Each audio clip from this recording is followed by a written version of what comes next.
Telling someone they have a personal hygiene issue is one of the most uncomfortable conversations you'll ever have as a leader or HR professional.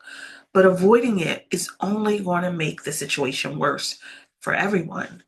So let me set the stage for you for this one.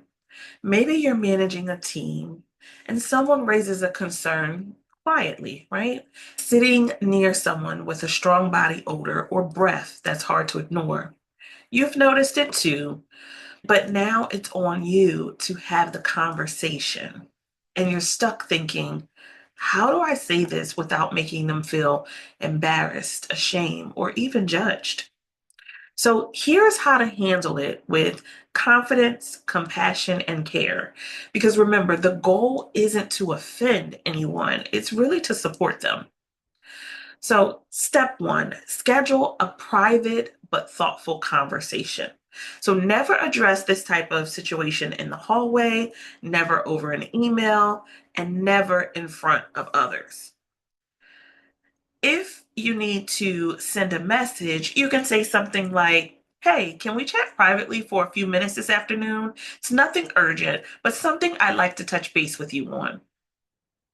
Then make sure you choose a quiet space. Make sure your tone and your body language signals respect and not discipline. Step two, be clear, be gentle, and be curious. Don't dance around this, but don't bulldoze either. You can try saying, "I want to bring up something that's a little sensitive, and I want to make sure I do it respectfully. I've noticed, and it's also been mentioned to me, that there's been a consistent issue with body odor. I know this can be personal, and so I just want to check in and see if everything's okay." The reason something like that works is because it's honest but not harsh. And it opens up the space for context, right? Think about health issues, stress. There could be cultural practices or even an accessibility concern. Step three, offer support, not solutions. So you're not there to diagnose someone or assume that you understand exactly what's happening with them. You're there to offer help. Try saying, if there's something going on medically, personally, or even financially, we want to support you. Let me know if there's a way we can be helpful. In this conversation, it's also a good opportunity to mention available resources. So, if your organization has an employee assistance program, if they have an hygiene access program, or even thinking about accommodations, there could be a cultural or religious accommodation that you may want to have the individual partner with HR on. And there could also be accessibility concerns. So, yes, this could be ADA related. So, it'll be important to bring in HR if you are not the HR person having this conversation. And then, step four, focused on impact, not just behavior. So, you want to explain why this matters without shaming the individual. You can try to say something like, "I'm sharing this not to criticize, but because I care about creating a respectful, comfortable space for everyone, including you. And this is something that's starting to affect others in the shared workspace." Stick to facts, not your feelings. The focus here is to remember to focus on the impact, not just what's happening, not the behavior.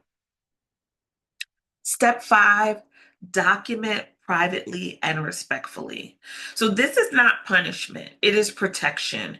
It's protection for you and it's protection for them. And so, here are some things that you want to think about documenting. You want to document the date and time of the incident. You want to document what was said. You want to document any resources that you offered, what the employee's response was, and any agreed upon follow up. Okay. But remember, unless this type of situation becomes a reoccurring pattern, don't keep bringing it up, right? Let them take the lead and give them the dignity to handle it. And while we know that these conversations are not easy, if they are handled well, they'll show your maturity, your leadership, and your emotional intelligence. In 2025, being a great leader means knowing how to communicate hard truths with heart and holding people accountable without shame. If you're not ready for this conversation, we're here to help you walk through navigating some of these tough situations. So, as always, please continue to like, comment, and subscribe to our channel for continued updates. We're happy to support you, we're happy to help you, and feel free to reach out to Cultivate HR Consulting if we can be a support for you. Until next time, stay compliant and stay out of trouble.